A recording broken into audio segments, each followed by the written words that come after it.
declare the cause which impel them to the separation.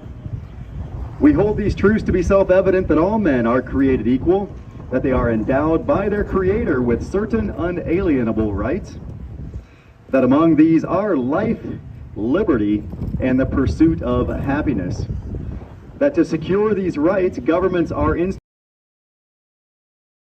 their just powers from the that whenever any form of government becomes destructive to these ends, it is the right of the people to alter or to abolish it, and to institute new government, laying its foundation on such principles and organizing its powers in such form as to them shall seem most likely to affect their safety and happiness. Prudence is long established. Light and transient causes and hath shewn that mankind are more disposed to suffer while evils are sufferable than to right themselves by abolishing the forms to which they are accustomed. But when a long train of abuses and usurpations, pursuing invariably the same object, evinces a design to reduce them under absolute despotism, it is their right, it is their duty to throw off such government and to provide new guards for their future security. Such has been the patient sufferance of these colonies, and such is now the necessity which constrains them to alter their former systems of government.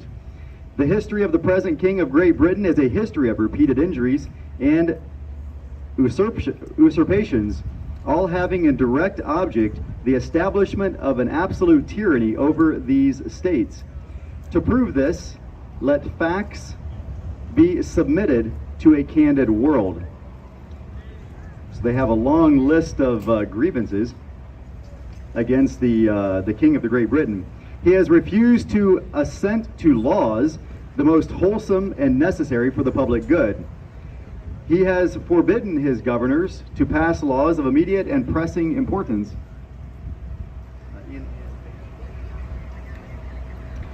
Unless suspended in their operation till his assent shall be obtained, and when so suspended, he has utterly neglected to attend to them.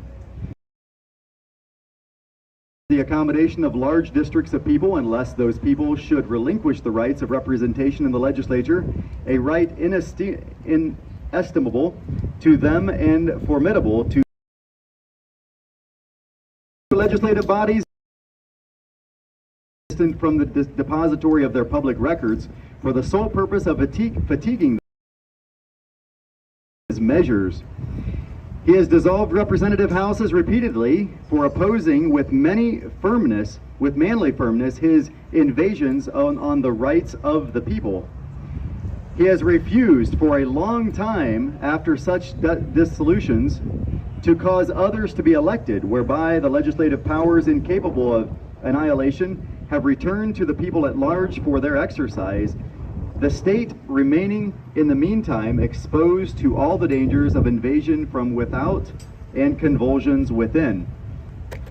He has endeavored to prevent the population of these states for that purpose, obstructing the laws of naturalization of foreigners, refusing to pass others to encourage their migrations hither, and raising the conditions of new approaches and the amount. Again, these are grievances that they're listing against the King of Great Britain.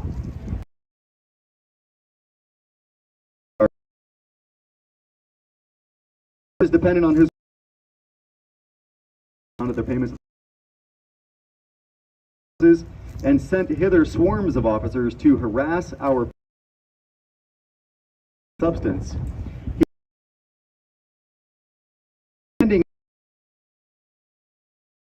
He has of and superior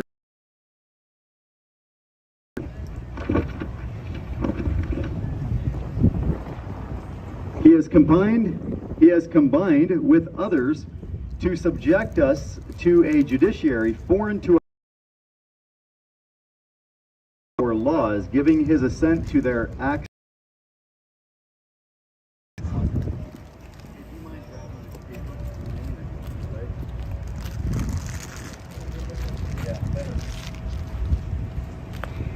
for quartering large bodies of armed troops among us, for protecting them by mock trial,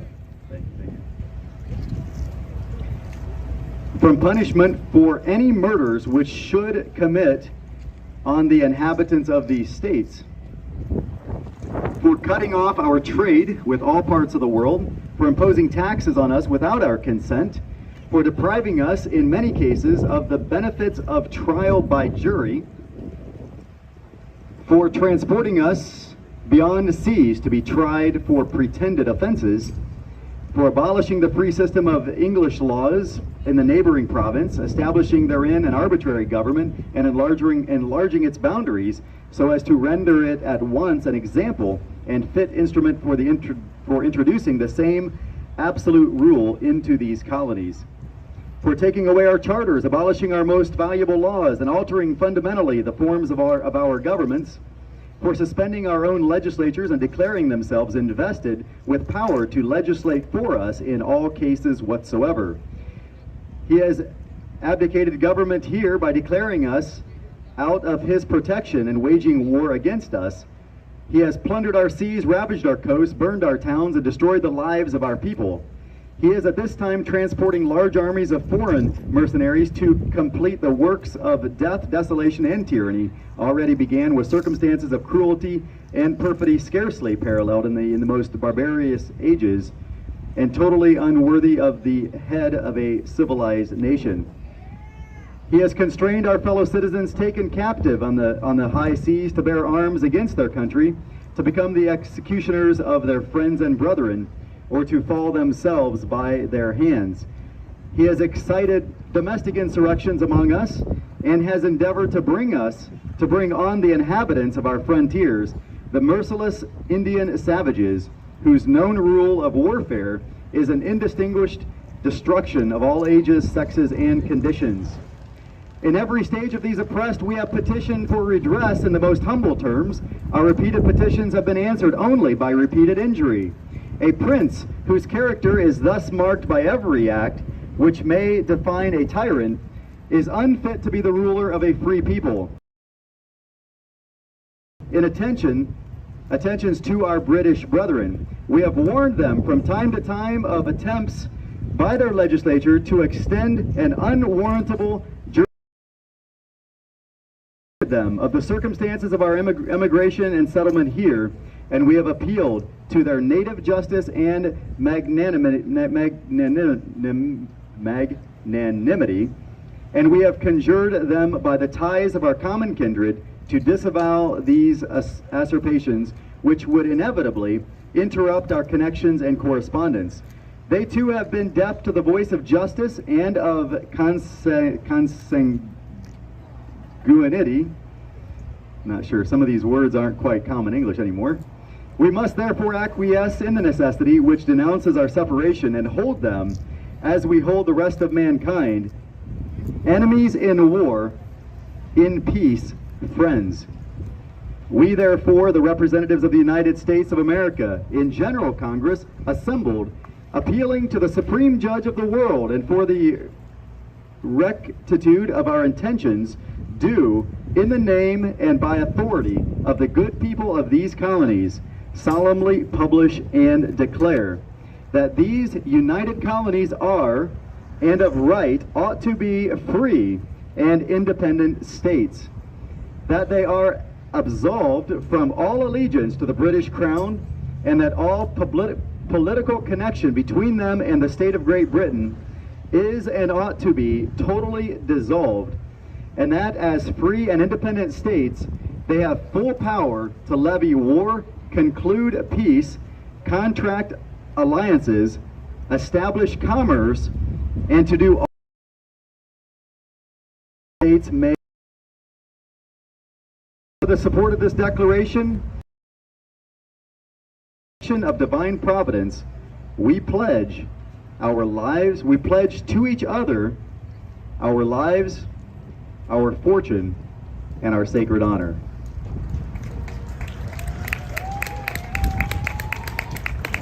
And we all know that we know the results, we know the end of the story, but if they were not successful, they would either hang separately or they would all hang together.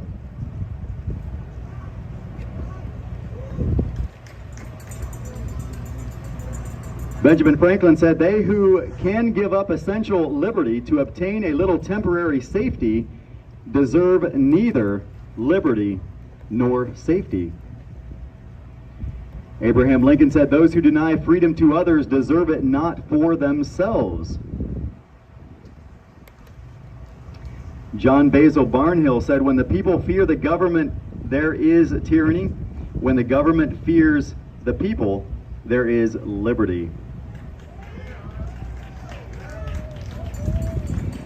Nelson Mandela said, "Not merely to cast off one's chains, but to live in a way that respects and enhances." And I would add that I would challenge any one of you to find one example in the history of the planet where they did not use fear to take away your freedom and use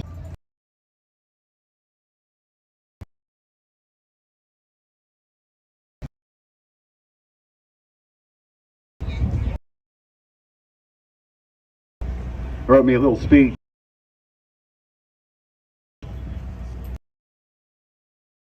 Quietly breathe to death while my country collapses around me. I support what the 1776 Restoration Movement stands for, and I will be with them on July 4th and beyond. I think more Americans should be here with us. When I say that, people ask me why they should be here. I tell them I cannot answer that question for them. The best I can do is tell them why I'm here. To paint a picture, I'll tell you a little bit about myself. I am 44 years old. I have been married to my wonderful wife, Corinne, for almost 18 years now. She and I have four boys between 14 and 9, and a 6-year-old girl. And yes, I just assumed their genders. We live paycheck to paycheck and always have. Neither of us have a college degree. Heck, I don't even have a diploma from high school. It was a GED, a good enough diploma for me. To make up for that piece of paper that society seems to think we need to acquire, we work hard. I put in 16-hour days on the regular. Then I typically get home and practically fall down from exhaustion. Rather than a formal education, I learned and gained experience as I went. Life can be a brutal teacher, but the lessons it teaches are far more valuable than anything you learn from a book. I learned how to provide 21 meals a day for my family, and that is no easy task, but we make it work. We all make it work. At 19, I joined the Army. 3 years later, I was out with bad knees, a broken back, a broken spirit, and a broken mind. Shortly thereafter, I met my wife, and she helped me in so many ways I cannot begin to explain. She stepped in and became my crutch when I needed one. She shined a light on me when everything was dark. She helped me find my own way. Of course, it's been sunshine and rainbows ever since. I am a small business owner. We've had three total, but 2 construction businesses that failed. We learned from our mistakes and now have a successful business with over 30% growth year after year. What this government did and is still doing to small business in America is disgraceful and purposeful. Until the manufactured pandemic of COVID, 1984, and all the government overreach that came with it, things were going great. We were on track for our best year ever. We were discussing hiring 2 more employees. Our reputation in our community was growing at a fast rate, and we were actually able to save a little money. Until we were forced to shut our business down, we applied for an exemption. We weren't even allowed to repair leaking roofs with new materials, only to do what was needed to stop the leak, while wearing a mask on a roof. For 6 weeks, we watched another contractor down the street who remodels kitchens working because he was approved for his exemption. I was not allowed to do outside work, but he was allowed to do work inside people's homes. Apparently, new kitchens are necessary, but a leaky roof can wait until the virus has passed. There is a special sting when you take a man's ability to provide for his family away. Ronald Reagan once said, "The 9 most terrifying words in the English language or I'm from the government and I'm here to help. So government was there to help. They were kind enough to offer loans to people with more than 100 employees. And as long as they followed the rules, they didn't have to pay the loan back. They also offered this loan to businesses with less than 100 employees, like mine. But that must be paid back.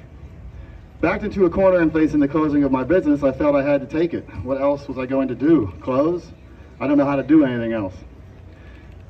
Why do the companies who have 1 to 99 employees not have the same opportunity as a business with 100? It has been one thing after another since that closure. Material delays, price increases from week to week, making it nearly impossible to keep a schedule and maintain a 5-star reputation that we have been building for years. It also makes it very hard to keep good employees. We have gone from whole house renovations to small repairs. People aren't spending money and I can't blame them. We all saw what happened. People could not work. Businesses went under all around us. Families fell apart. Parents began to bicker and fight with each other over the damage we were doing to our children. What is it like behind their masks as they watch the chaos in the world around them crumbling? I'm sorry, but to those of those who are commenting, I'm not able to see it is the all screen some due to have the known. sun. To them, that's heartbreaking and infuriating at the same time. It sure is a hopeless feeling to know this is our busiest time of year and I am sitting in my home office writing this rather than on a job site providing for my family. So why am I here again? The enemy has surrounded us because we let that happen while we were asleep. Additionally, I'm busy watching the wrong hand. Those of us who swore it, we forgot our oath. We allowed the tentacles of government to touch all aspects of our lives. We allowed them to grow into a beast, and now we must beat that beast back into its constitutional cage. We must be willing to give up something now, or we will lose everything later. If we don't, our kids will lose everything and be doomed to live in a world of weak men and bad times. I am here because I am a man. I am the protector of my family, and government is the biggest threat they face. Patriots like us are the greatest threat the tyrants in D.C. face. Our voice is our strongest weapon in the arena of ideas. We the people have the true power. They only rely on illusions of power. I will go to D.C. to stop D.C. Prudence indeed will dictate that governments long established should not be changed for light and transient causes, and accordingly all experience hath shown that mankind are more disposed to suffer while evils are sufferable than to right themselves by abolishing the forms to which they are accustomed. But when a long train of abuses and usurpations pursuing invariably the same object evinces a design to reduce them under absolute despotism, it is their right, it is their duty to throw off such government and to provide new guards for their future security. Thomas Jefferson, The Declaration of Independence. Pretty sure people in Washington forgot all about that. I have overcome broken bones, a broken spirit, alcoholism, a broken mind. I have made mistakes, faced loss. I thank God for all of them because I know that if I hadn't gone through that hell, if I hadn't defeated my own demons, I wouldn't be here ready for the ones we must face now. Only these demons are not strictly of the spiritual realm. They are also flesh and blood. They are tyrants, a cancer to our land and a death sentence to Our Lady Liberty. She lays on her deathbed crying out for help in a muffled voice. I will answer. We all should answer. We the people. So people aren't spending money because the economy is so bad and goods are so expensive. The economy is bad and goods are so expensive because of the clowns and tyrants in D.C. Thomas Paine once wrote, "If there must be trouble, let it be in my day, so my child may have peace." I have 5. I will not let my children down. I am not only here for my children and future grandchildren, but I'm also here for your children and your grandchildren. I'm here because America has blessed us all with so much, and it would be a disgrace if I were only to take and never give back. and anti-American of me to prevent the next generation from experiencing America's constitutional republic to its fullest. We live in a time of weak men lacking integrity. What they don't lack, or excuse me, they also have weak morals and weak principles. We cannot allow this to continue any longer, or we will be too far gone. Much like prior empires before us, we will fall because we didn't fulfill our duty as its citizens. When Lincoln was asked, at what point then is the approach of danger to be expected? Lincoln answered in the following manner. I answer, if it ever reach us, it must spring up amongst us. It cannot come from abroad. If destruction be our lot, we must ourselves be its author and finisher. As a nation of free men, we must live through all time or die by suicide. I hope I am over wary, but if I am not, there is even now something of ill omen among us. I mean the increasing disregard for law that pervades the country, the growing disposition to substitute the wild and furious passions in lieu of sober judgment in courts, and the worse than savage mobs for the executive ministers of justice. The disposition is awfully fearful in any community, and that now it exists in ours. Through grading to our feelings to admit it would be a violation of truth and an insult to our intelligence to deny. Accounts of outrages committed by mobs form the everyday news of the times. They have pervaded the country from New England to Louisiana. They are neither peculiar to the eternal snows of the former nor the burning suns of the latter. They are not the creatures of climate. Whatever then their cause may be, it is common to the whole country. You can no longer sit in the middle, or else you sit with those who would tear America down around you, and eventually you will join them or become their perpetual victim.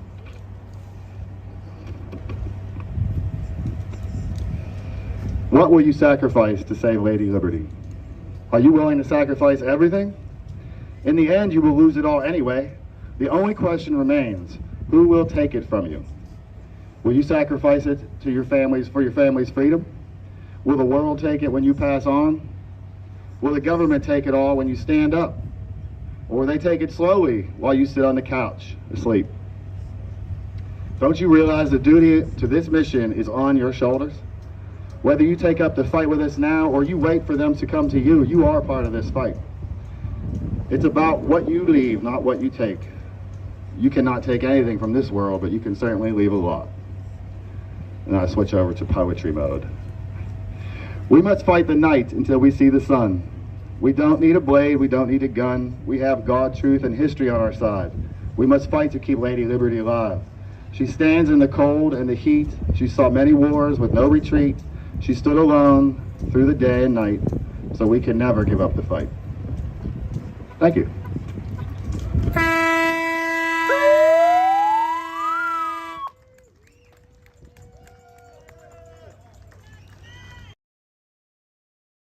Still she gets here. Am I allowed to go eat? All right, thank you so much, Chuck. Give it up for Chuck one last time. All right, so our next speaker is a certified ADA advocate for people who are abused by the judicial system and became a victim of that system, and she's used her past present information to create a platform to expose the judiciary. She empowers people with the knowledge of their rights, including the and the Declaration of our Declaration of Independence, and shows how we can utilize her to rise above the corruption and expose it and take back our country. Please help me welcome Janice.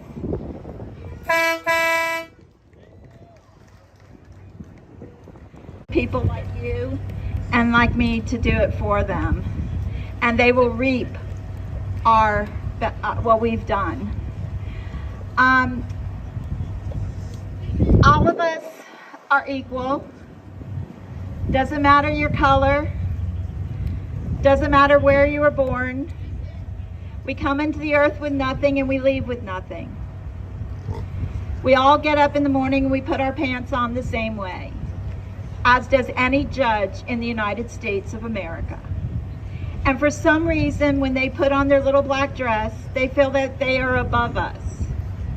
And a lot of the issues we have right now starts in our courts. And it starts with the two-tier system that has become extremely obvious. But it's not just in our courts, it's in our executive branch and our legislative branch. And there are people that have government jobs. A lot of them do whatever they have to do to protect those above them in order to keep their job. They're not thinking about what they do to others. I launched judicialpedia.com, being illegally jailed, over $8,100 in legal fees. It was a setup.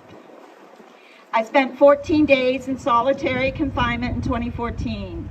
At 5:30, it was election day, after 14 days, the sheriff came and said, "You no longer have to be in solitary." Senator Mark Warner had gotten the number of votes, 17,000 more votes than Ed Gillespie to win. He had traded a federal judgeship in order to try to flip the Virginia legislature from Republican to Democrat. And he's still enjoying his Senate seat. We have to. So it comes to, how do we do it? It's through exposure. Think about your court system. When you go into court, if you're in a state court, there's no way to see the documents or for others to see the documents. It's all secret. We're not even allowed to carry our phones in. And when you think about the organizational chart of our government and of our states, you'll see that the citizens come first, and then under that comes the executive branches, which are the governor, your judiciary, and your legislature. Public service is public trust. They work for us. Know that. So with Judicialpedia, you can put up any type of case. You can put up a judicial complaint, a judge's complaint, a lawyer's complaint. Remember, all judges are lawyers. So they have two sets of rules to follow along with their oath and their, so they have the judicial canons and the professional code of ethics. There is no statute of limitations for going after a judge or a lawyer when it comes to ethics. And if they violate your constitutional rights, there's a thing called a void judgment. And void judgments can happen at any time, because if a judge or a lawyer violated your United States constitutional rights, you have every right to reopen that case. And don't let anyone tell you, oh, but there's a statute of limitations. There is no statute of limitations of violating your constitutional rights. And that takes me to, what do we need to know? We need to know our Constitution. We're not teaching the Constitution to our children in school. It should be a bedtime story, because it's what will get them through their lives. It's what gives them their rights. We also have our 4 freedoms in the 40s, and yesterday I said it was Eisenhower. It's actually Roosevelt who gave us those. It's freedom from fear, freedom from speech, freedom from worship, and freedom for what? And we got those instead of the human rights that the rest of the world got. But we have our Constitution, which is the supreme law of the land. And then when you go to your state constitution, you'll find that you have those rights in your state as well, and others. And we need to enforce those, and we can only enforce them with each other. And so we need to start talking with people. I always say any one of us could be in the line in the grocery store or in a Walmart or anywhere. We need to talk to each other. We need to talk to our neighbors, know who they are. The Declaration of Independence is important. And it states, we hold these truths to be self-evident, that all men are created equally, that they are endowed by their Creator with certain unalienable rights. Those are our rights from God. That among these are life, liberty, and the pursuit of happiness. We don't need to be as sad as we are, as worried as we are, and in fear of our government. That is illegal, and our government that to us. We see a police officer behind us and no idea why he's stopping us, and we need to be afraid of him, and that's sad. The grand jury is another thing that I'm working on. And what's important about the grand jury is that it's the fourth arm of government. Justice Scalia and Justice Powell both have made those statements in different court cases.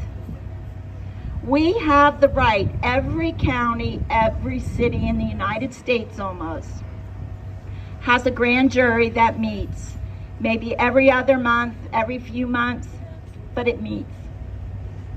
You have the right to go in there and ask for an investigation on public corruption. Since the 60s, they've been trying to take that away from us. We also have federal grand juries that we're being blocked from. And we have a sitting grand jury in the Southern District of New York who playfully goes after public corruption of the government. But we never see them really do anything, unless it's in revenge for a party they don't want to see in power. How do we get them to pay for their wrongdoings? They're called surety bonds. Surety bonds are where you file against the government or against a state employee. They do not have immunity. Judges do not have immunity. When they say they have immunity, they mutilate a young girl in Indiana to get it. They do not have immunity.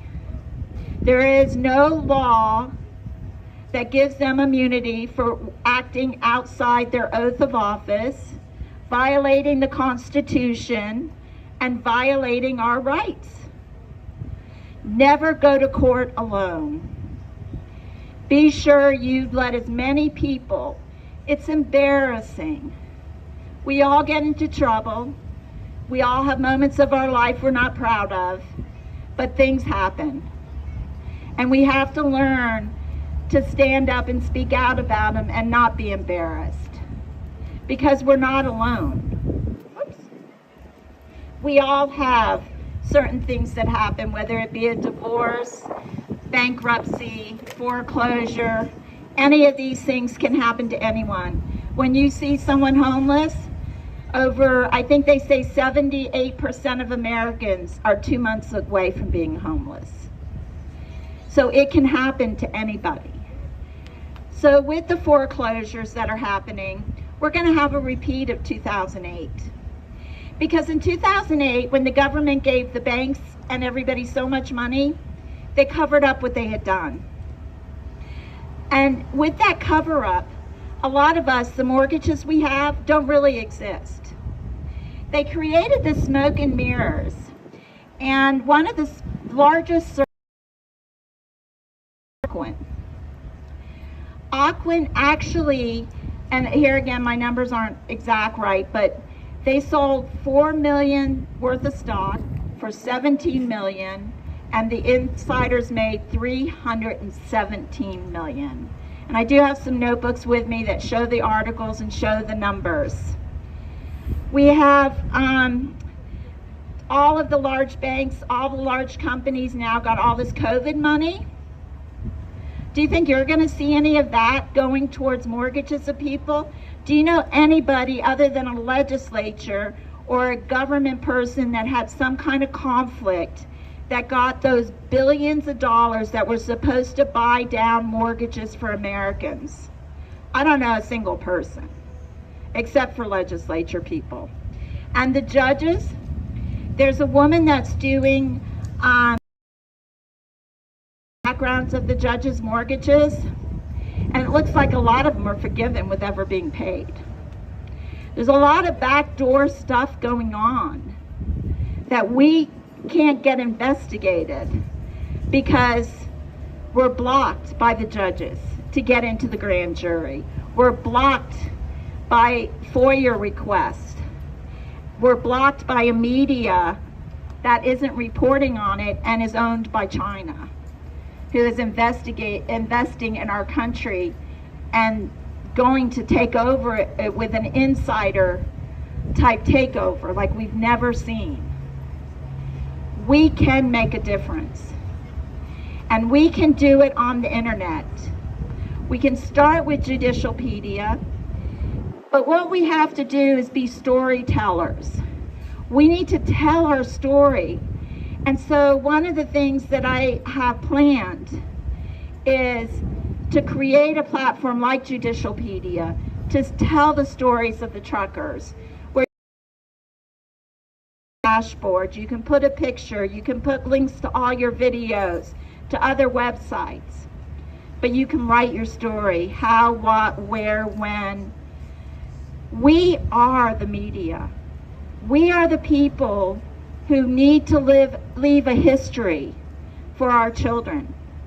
We need to be able to point to something. And these children, 10 years ago, my daughter came home and she said, "Mommy, I read to the child before she went to bed, but I did it on an iPad. They don't have any books." We have to look at that and realize what our children are going to be doing in 20 years, or what they're doing now, and how we can create systems so that they listen, they read, they understand their constitutional rights of due process in the courts, their constitutional rights not to be in fear of their government. We're not supposed to be afraid of the police. We're not supposed to be afraid of walking into a courtroom. But we are, and we should be at this moment. We have guardianships and we have divorces. Unfortunately, they're a way of life. When you go to get a divorce, the lawyers look at all of your finances, and in the background, they're deciding how much money they can take from you. I always call it the $10,000 couch, because the couch is worth $250 maybe because of its age and its wear and tear. But one lawyer says to one party, "You want that couch, don't you? Don't you really want that couch?" All of a sudden, you all have spent $5,000, $10,000, $20,000 in legal fees over a couch that neither of you want. But you're manipulated that way. Over at my table where I'll be sitting, I have a list of lawyers. Lawyers are no longer making a couple $100,000.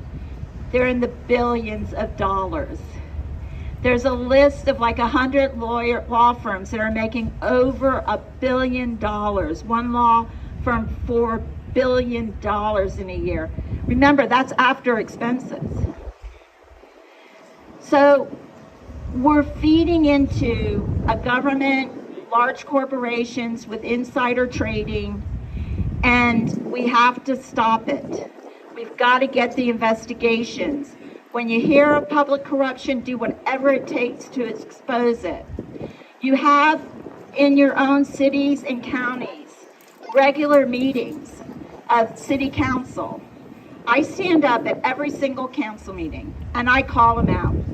Right now, I have a lawsuit for ethics against Andrew McCabe, James Comey, and Bill Barr. In Virginia, they did a directive.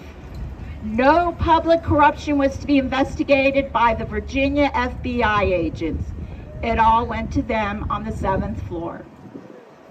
So what's happening to us, they are personally responsible for. And they didn't have just their professional code of ethics as lawyers. They had their federal code of ethics as having a job that required them to put each and every one of us first. And they didn't. They used us like doormats to make their careers, because what you see is they go in and out of the government. And every time they come out of the government, they make a few $1,000,000 with their connections, and then they go back in. And then they come back out as if they're good guys and make a few more millions on their books, and they go on TV acting as if they are, you know, these good guys. Well, they're not. They lied to us. They've lied to us several times. So I hope that you all will look into your grand jury, look into speaking up at your city council meetings, that you'll look at, if you have any legal cases, putting them up on Judicialpedia, and that includes a parking ticket. Well, haven't you gotten a parking ticket and you know you didn't deserve it, and you walked into the courtroom, you walk out like, what just happened? You know, they're also weaponizing people and not doing them to the people that really need them.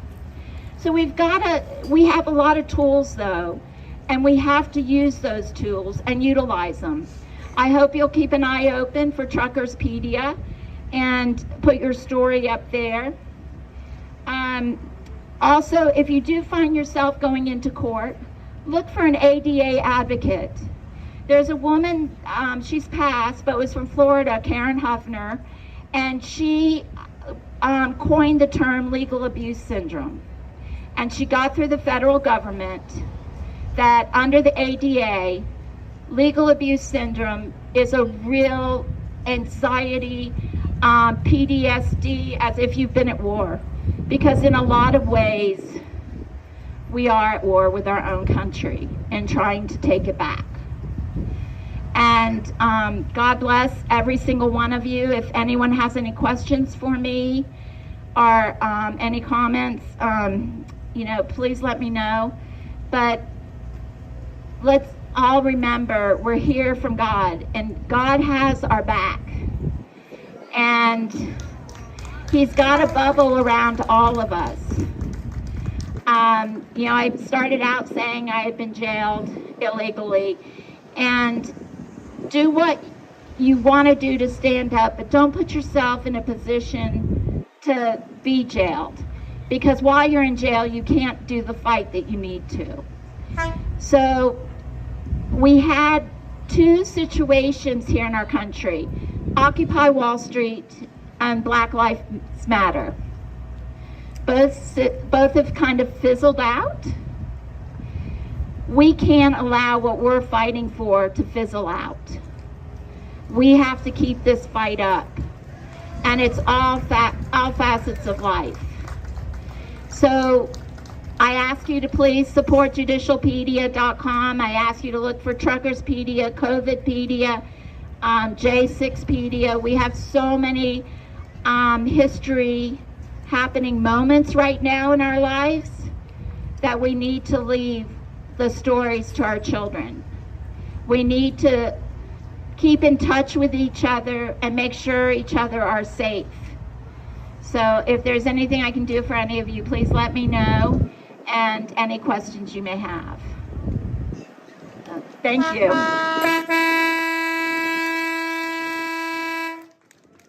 I'm not sure who's next. Or I could just keep talking. Okay. All right.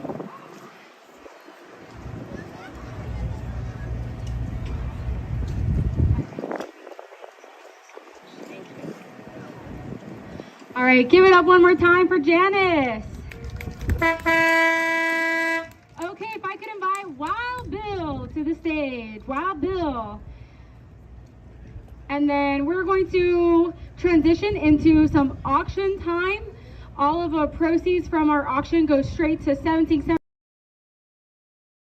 We also have a silent auction going on. So if you see some items that you'd like to bid on, we have a separate silent auction going on as well. So if I could have Wild Bill and then Brooke, if you'd like to bring our first item. Brooke is going to be our Vanna for today. Next time, tomorrow. Yeah. Hey, she's working on it. I just talked to her myself. Thank you. All right, Wild Bill. Why don't you tell everyone, where are you from? Martinsburg, West Virginia. And why are you here with 1776 Restoration Movement? Restore the Constitution and get our freedom back.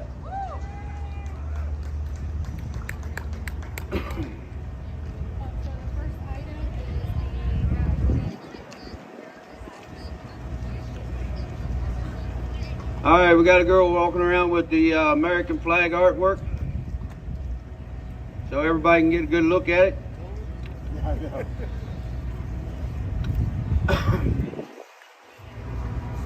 All right, where you want to start her at? 20, 15, 10. Come on, people, it's worth more than that. $10 bid. 5. 5. Got a $5 bid? Anybody? I got a $5 bid now, 10. $5 bid now, 10 now, 10. $5 bid now, 10. $5 bid now, 8. $5 bid now, 8 now, 8. $5 bid now, 8. $5 bid now, 8. $5 bid now, 8. All in, all done. Going once, going twice. Sold.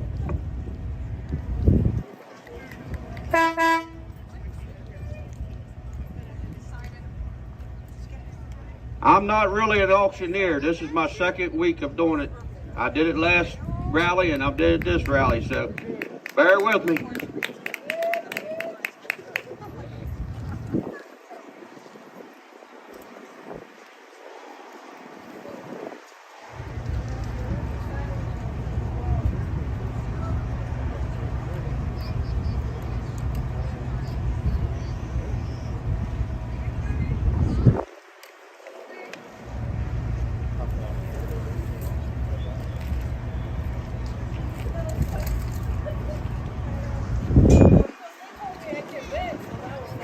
All right, looks like we got a reef there. That handmade? That a handmade reef? Hello? Is that handmade? It's a handmade reef.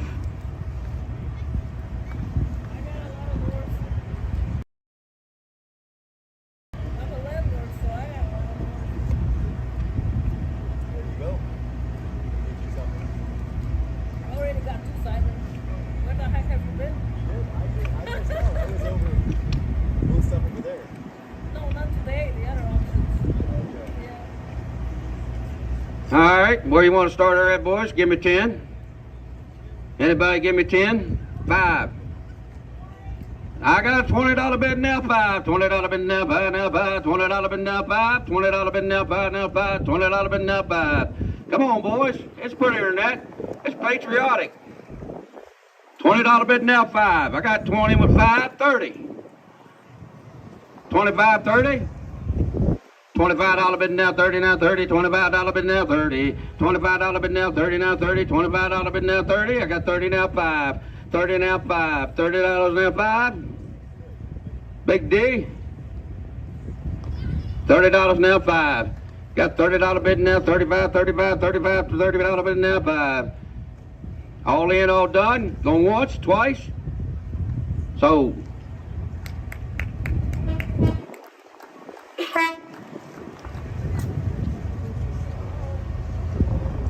I think we should have fed them after the auction. They're all asleep right now. Oh, it looks like we got a piece of artwork here, No Fear, with an eagle on it. That's a pretty piece there. Wall hanger. Huh? Oh, this lady right here is the one that painted it. She's bringing it around for you to see. Walk up there close to them so they can see it.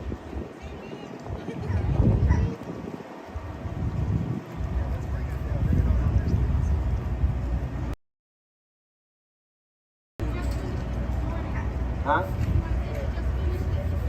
She just finished this piece of artwork this morning.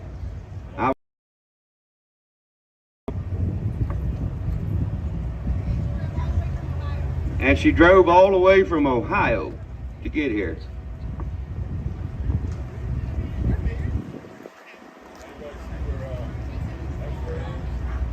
Hey, there's food up here. I see y'all just came in. You got food up here for you? Thank you very much, Bill. Yes, sir. We're glad to have you.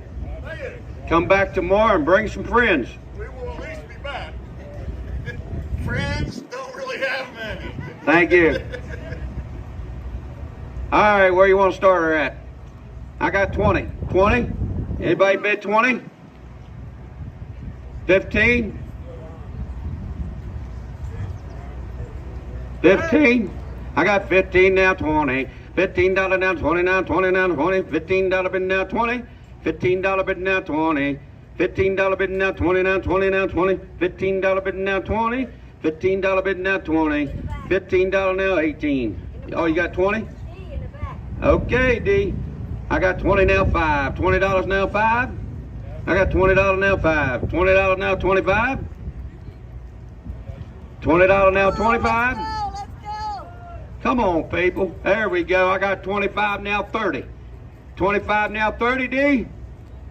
25 now, 30. I got 25 now, 30 now, 30 now, 30. 25 now, 30.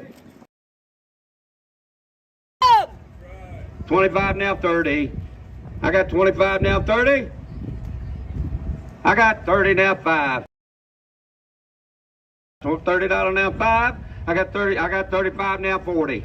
35 now, 40 now, 40 now, 40. 35 now, 40. Come on, man. This is a good piece. 35 now, 40. Come on, D. 35 now, 40. I got 35 now, 40. 35 now, 40 now, 40 now, 40. 35 now, 40. All in, all done. Going once. Twice. So. Thank you. Thank you. Just take it over.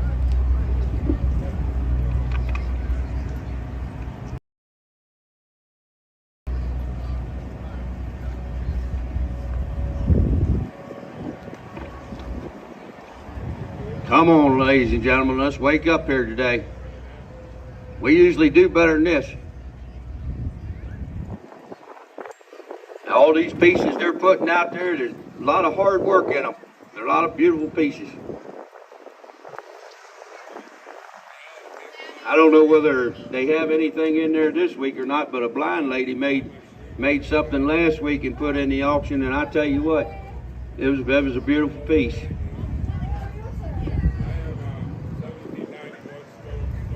All right, looks like we got a bear coming out here. Looks like a red, white, and blue. Got a red, white, and blue outfit on, a white bear. And it's all handmade. And I'm gonna tell you, these bears have been going for some money, so I want to see some hands up on this.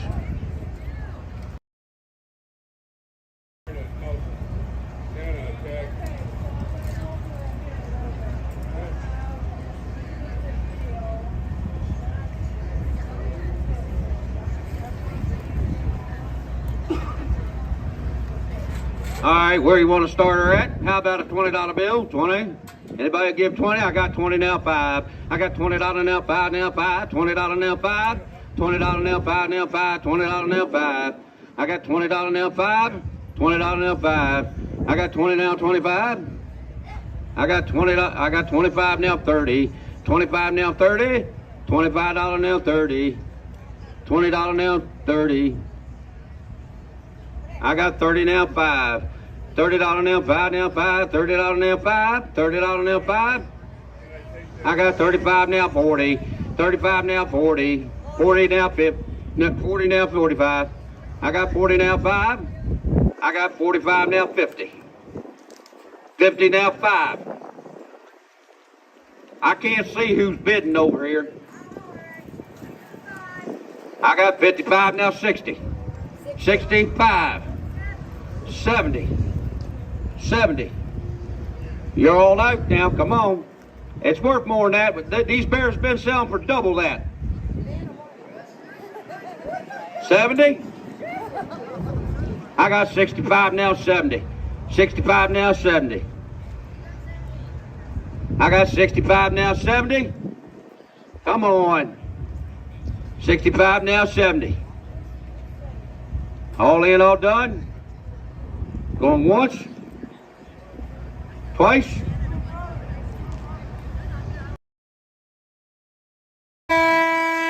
$65. I'm bears been brings double that.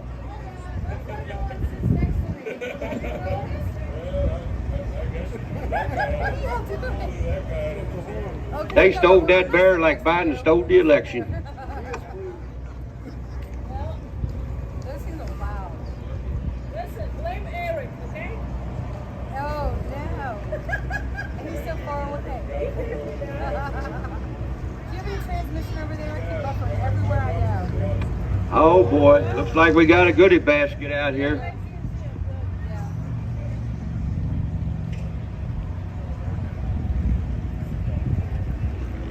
What you got in there? Huh? Oh, we got skincare beauty products. Well, we don't have no ugly women here, so why are we selling something like that? I need like twice that. All right, we got this skincare and beauty basket here. Where do you want to start her at? How about 20? 20? 15? I got 15 now, 20. $15 bid now, 20 now, 20. $15 bid now, 20. $15 bid now, 20. I got 20 now, 5. $20 now, 5 now, 5. $20 now, 5. $20 now, 5. $20. I got 25 now, 30. 25 now, 30 now, 30. 25 now, 30. 25 now, 30. I got $25 bid now, 30, 30, 30. I got 30 now, 5. 30 now, 5. I got $30 bid now, 5. 35 now, 40. $30 now, 40. Come on, it's worth it. You'd pay 3 times that much at Bath and Body Works. I got 30 now, 35 now, 40. 35 now, 40. What kind of products? You know what He wants to look at it here. Hold on.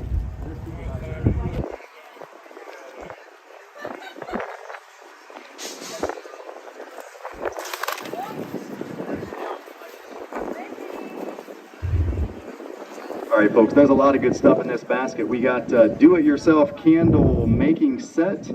There's hair clips. There's what do we got here? Lotions, hand creams. Looks like perfumes. There's some sanitizer stuff in there. There's some makeup stuff in here. There's some stuff that I can't pronounce in here. Some lady stuff in here. Some makeup brushes, all kinds of good stuff in here, folks. I suppose probably any one of these items is going to be at least 20 bucks. And you got a whole big basket full of stuff in there, so. All right. That's 35 now, 40. Where was we at? We was just this one back here, wasn't we?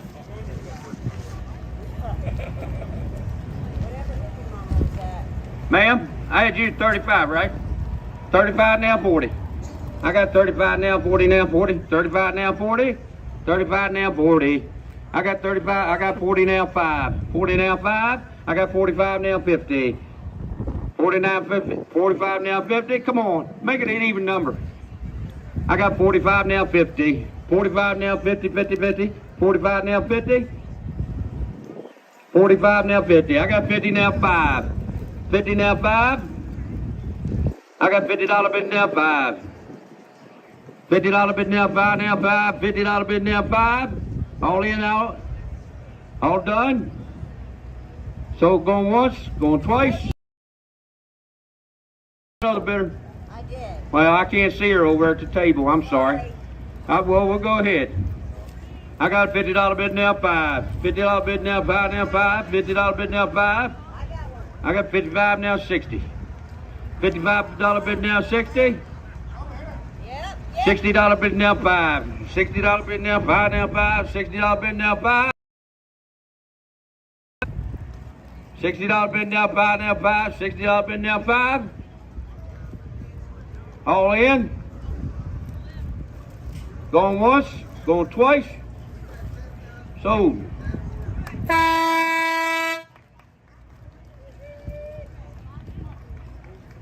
Oh my gosh, we got a nice little pie here. Mom's sour cherry pie. I'm glad they kept that away from me because I would have done ate that. Get some. Okay, what do we got on this pie? How about 15? What's that? I got $20 now 5. $20 now 5 now 5. $20 now 5. 25. I got 25 now 30. 25 now 30 now 30. I got 30 now 5. 30 now 5. I got 35 now 40. 35 now 40. 35 now 40 now 40 now 40. 35 now 40. 35 now 40. I got 40 now 5. 45 now 50. I got 45 now 50. I got 45 over here. Now 50. 45 now 50. 45 now 50. I got 45 now 50 now 50 now 50. I got 45 now 50. 45 now 50. All in, all done. I got 50 now 5. 50 now 5 now 5. 50 now 5. I got 55 now 60. 55 now 60 now 60. 55 now 60. I got 55 now 60. 60 now 5. 65 now 70. I got 65 now 70. I tell you what, these pies are good. I bet you if I told you the Lord fixed it, you'd give all kinds of money for it. And he did. Are you bidding, sir? Okay. 65 now 70.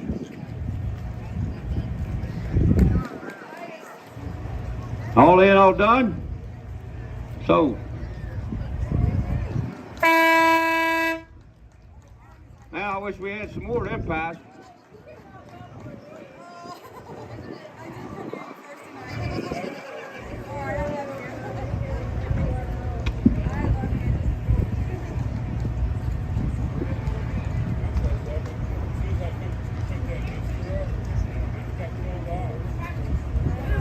Thank you, ma'am.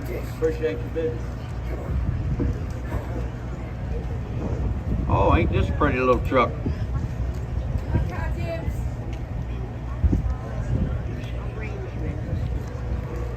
No, I can't even.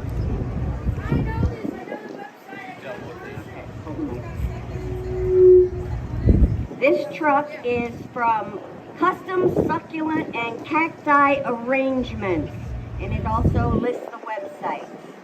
In this beautiful red, white, and blue truck.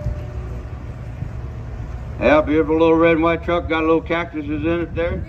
Nice little arrangement there. All patriotic. Hello. There we go. Where you want to start her at? Got 20? I got $20 bid now 5. $20 bid now 5 now 5. $20 bid now 5. $20 bid now 5. I got 25 now 30. 25 now 30 now 30. I got 30 now 5. 30 now 5. 35 now 40. 35 now 40. 40 now 5. I got 45 now 50. 45 now. I got. You bidding? I got 45 now 50. 45 now 50 now 50. 45 now 50. 45 now 50. 45 now 50. I got 45 now 50. All in, all done. Sold.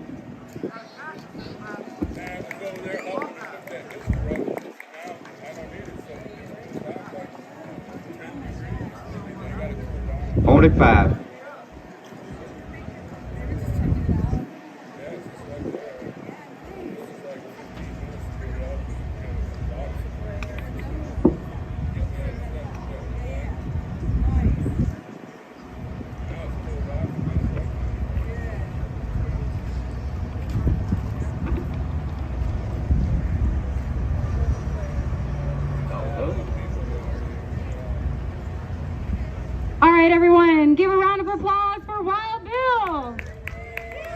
Isn't he natural? We should hire him. All right, without further ado, I'd like to welcome David Rydell, our leader, our mentor, the man. All right, everyone, let's stand up for a moment and give him a round of applause.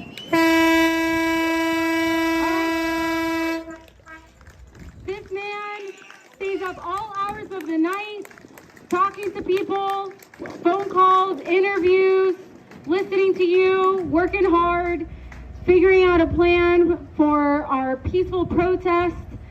So, thank you. Thank you, thank you.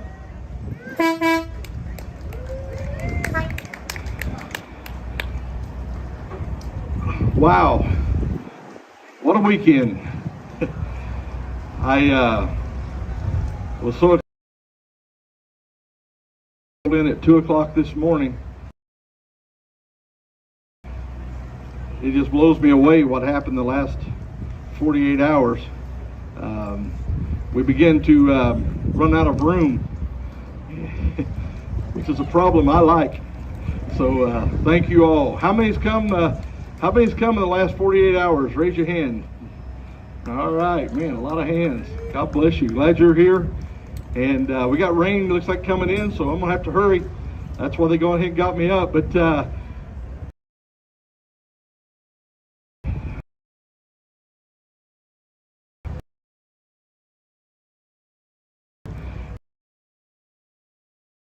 God's want me to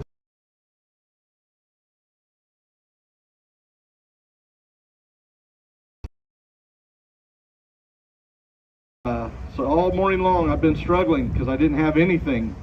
Miss Rose came to my truck this morning and said, let's pray. So I began to pray with her, and right in the middle of the prayer, all of this just started coming to me. So I'm going to deliver my soul this morning. Hopefully it will help you, inspire you, motivate you, and feed you spiritually, mentally, and patriotically. So I was thinking about the children of Israel when they first went into Egypt. They went there and were accepted with open arms. Joseph was second only to the Pharaoh, and so when they went into Egypt, they went there as friends. They were treated as equals and given great favor. But over time they became slaves to that governmental system. Sound familiar? So finally one day God sent a man and said, let my people go. God hardened Pharaoh's heart. A number of plagues began to be poured out upon them until finally they agreed to let God's people go. Long story short, they went into the wilderness. Because of disobedience, they wandered for 40 years waiting on the promised land. And finally the day came. A young man named Joshua steps up to lead his people. And the Bible records that when they went to the river of Jordan at that particular time of year, it was overflowing its banks. The snow caps on Mount Hermon were melting. The river was overflowing. And God sent the Levites who carried the Ark of the Covenant before them, half a mile before the rest of the people of God. They were marching forward. And as soon as their feet stepped into Jordan's river, the Bible says that 2.5 miles up, or the river began to pile up. The land became dry, and the children of Israel began to march through. But before they went through, Joshua had told the people, he said, I want you to choose out one man out of each of the 12 tribes. And when we get into the middle of the river, I want you to pick up one of those stones. For on the other side of that river, we are going to build a monument to our God to declare that it wasn't by our strength, it wasn't by our might that we have came into the promised land, but it was by the power of an almighty God. All these 12 men, and you guys know how we men are, to be selected out of all of those millions of people, just 12 were selected to do so. Those men, given a great honor, walk over to those rocks that are in the middle of that. And remember, we're building a monument to our God on the other side. So these are not pebbles. These are not small rocks. And these are not just regular men. These are manly men, right? We're not going to be picking up little bitty rocks. As a matter of fact, if I was walking behind Big D and I saw Big D pick up a big rock, I'm going to look at him and say, oh boy, you ain't outdoing me. I'll pick up one a little bit bigger. And you can imagine as it goes on down the line, each succeeding man, he's getting a bigger and a bigger stone, right? Because we're doing something that's going to be significant. I told them, for years, your children and your children's children will revisit this monument that we're going to build. And so by the time they get, and now you got to also understand, they have no idea where they're going with these stones, just that they're going to pick them up and carry them to where God tells them to put it down. So these men begin to get these big stones. And I brought this up here just kind of to represent the actual word. When you trace it out, it meant a cornerstone. The cornerstone is the most important stone in any kind of foundation. It is usually the largest stone.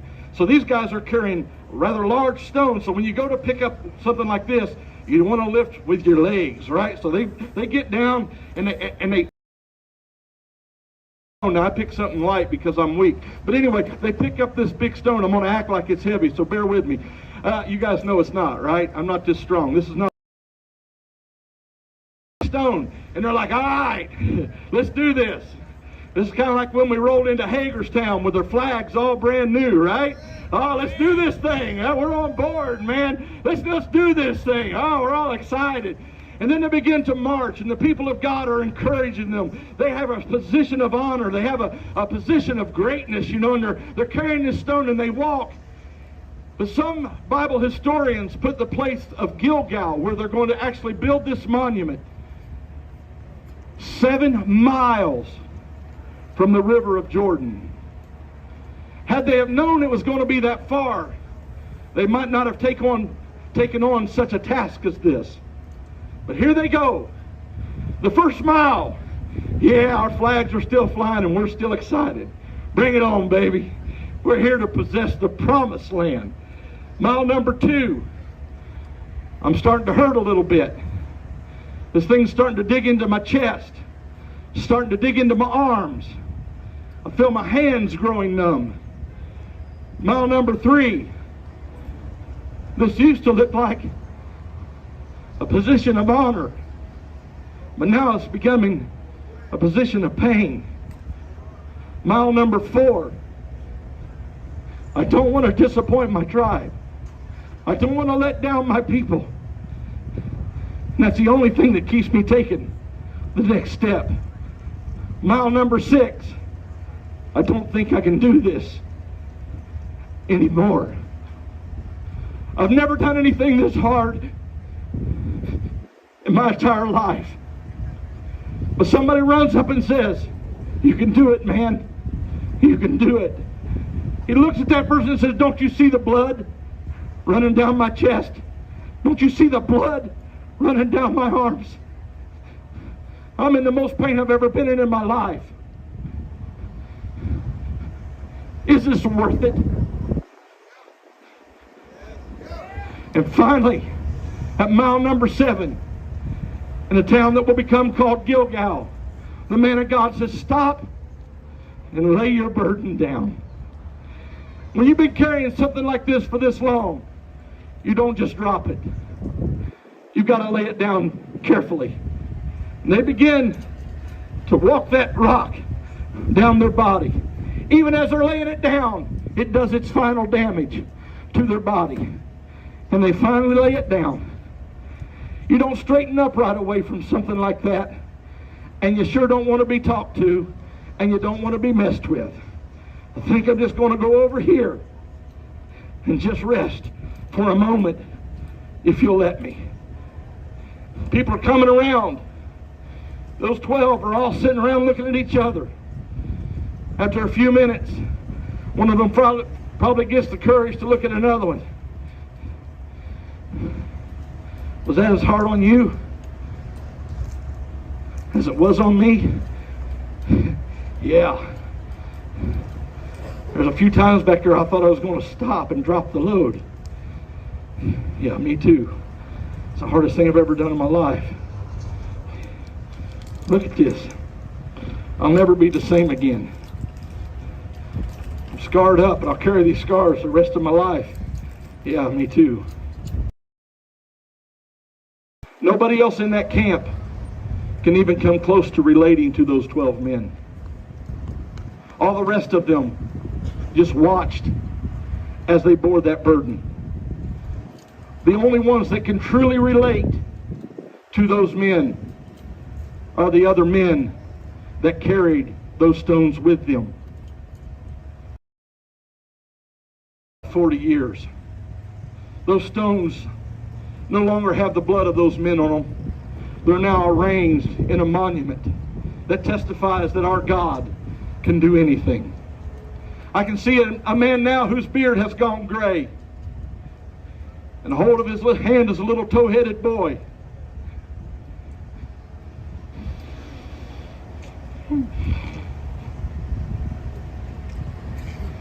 I can hear that little boy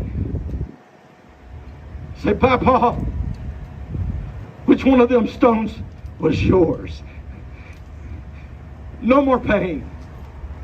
No more bad memories about that crossing in that 7-mile track. I can see that Papa proudly point out, "That one right there, son. That one right there was my old Papa."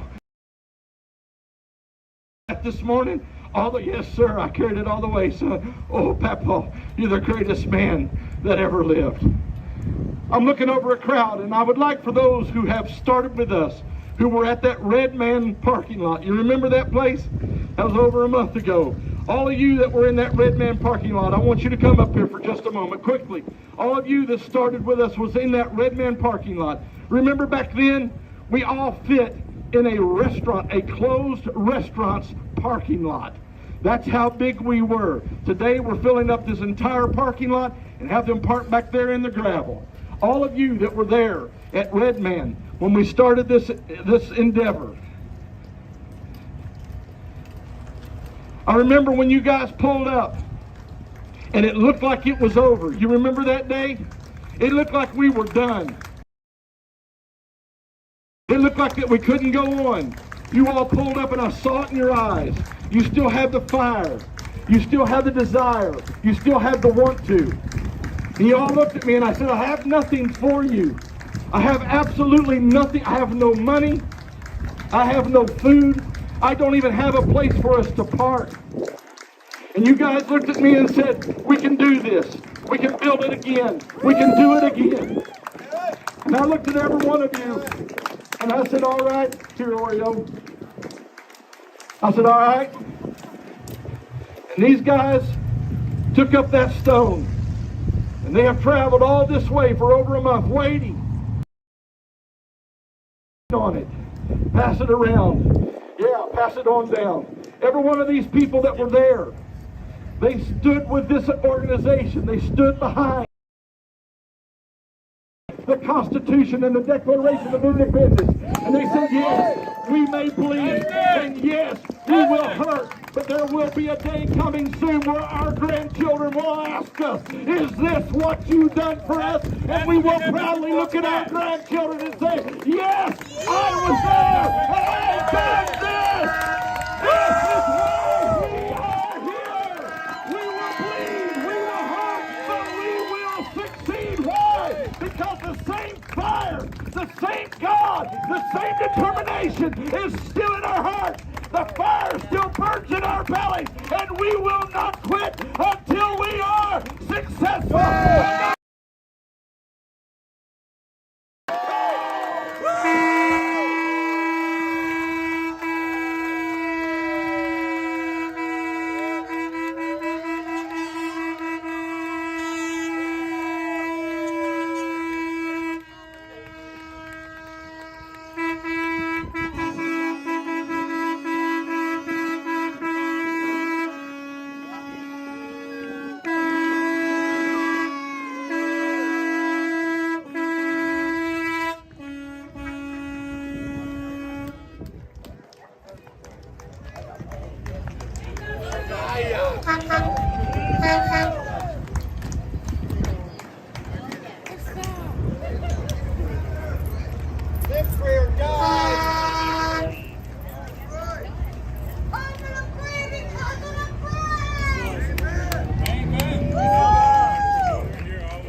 All right, everyone.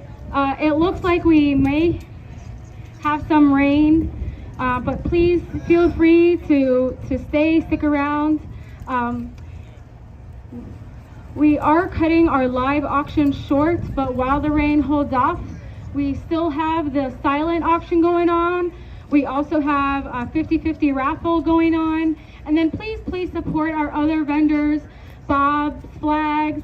We also have Craig with his hitches for, and then we also have, I think his name was David with, thank you, David with vinyl decals.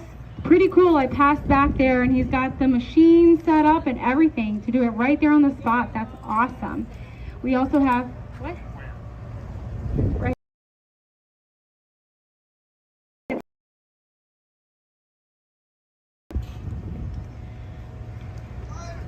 All right. And then we also have Ridgeline with the 1776 Restoration Movement t-shirts. Mention $1 for one ticket, or $10 gets you 15 tickets. And then depending on how the weather goes, we will draw the winner at 7:20. Okay? Huge fireworks show when it dark out. Thank you, Yes, everyone, for and tuning then, in. oh We my gosh, how appreciate could I your forget? support. You can After continue everything to donate gets to this stream dark to keep tonight, us we're on going to the have air. an amazing Information is fireworks in the show. bottom right-hand So corner. please stick around. PayPal, I'm going to put some Venmo, patriotic Cash App is music on for the all of bottom you right-hand corner. We to thank you for mingle, your meet support, each and we'll other, see you guys make later. new friends, find out each other's stories.